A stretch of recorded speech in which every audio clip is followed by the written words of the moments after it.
नमस्कार दोस्तों, कथा श्रेणी चैनल में आप सभी का फिर एक बार स्वागत है। आज मैं आपके सामने पुनः एक कहानी लेकर आई हूँ। कहानी अगर आपको पसंद आए तो ज़रूर शेयर कीजिए, लाइक कीजिए और बेल आइकन पर क्लिक करिए। हमारे चैनल को सब्सक्राइब करना न भूलिए। आज की कहानी का शीर्षक है ईश्वर की योजना। ईश्वर की योजना हमारी योजना से हमेशा बेहतर ही होती है। जिंदगी में कभी कभी ऐसा होता है कि हमें जो चाहिए, जिसका हम बहुत समय से इंतजार कर रहे होते हैं, वो हमें मिल तो जाता है, लेकिन कुछ ही पल में हमसे वो वापस भी चला जाता है। हमारे हाथ से वो सारे मौके चले जाते हैं जो हमें बहुत समय के इंतजार के बाद मिले होते हैं। ऐसी स्थिति में हम ईश्वर को कोसने लगते हैं।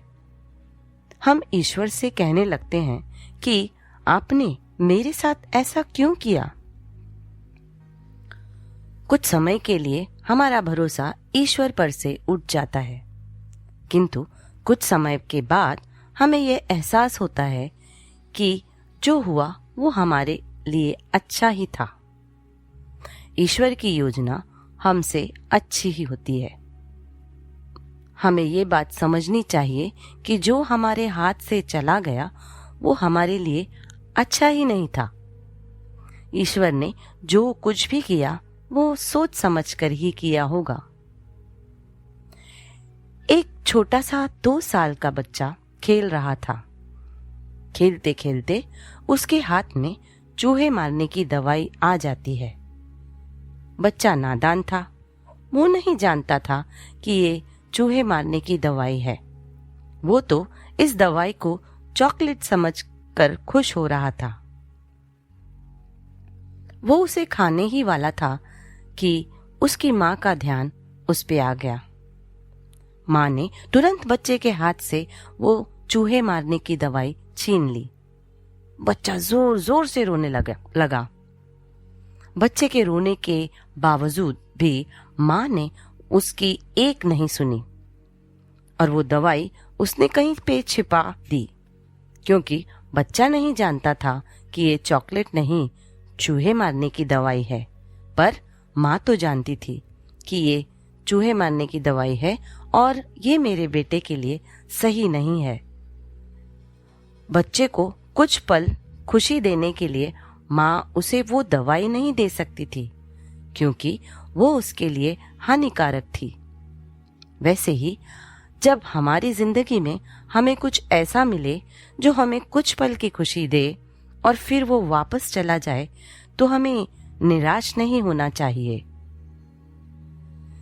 तभी हमें यही सोचना चाहिए कि हमें जो मिला था वो हमारे लिए अच्छा नहीं था। इस चूहे मारने की दवाई जैसे ही था। जैसे माँ ने बच्चे के हाथ में से इस चूहे मारने की दवाई को ले लिया, वैसे ही ईश्वर ने हमारे हाथ से वो ले लिया, क्योंकि वो हमारे लिए अच्छा नहीं था। कभी कभी हमें सही और गलत का फर्क इस नादान बच्चे की तरह पता नहीं चलता है, पर जैसे माँ को तो पता था, वैसे ईश्वर को सब पता होता है। इसलिए हमें ईश्वर की योजना पर भरोसा रख के हमारे साथ जो हुआ वही हमारे लिए बेहतर था, ऐसा सोचना चाहिए था। तो दोस्तों, उम्मीद है आपको ये कहानी बहुत ही पसंद आई होगी। ये कहानी अगर आपको अच्छी लगे तो जरूर अपने दोस्तों के साथ शेयर कीजिए और कमेंट बॉक्स पर लिखना ना भूलिए। फिर एक कहानी लेकर मैं जल्द ही आपके पास प्रस्तुत होती हूँ। अभी के लिए धन्यवाद।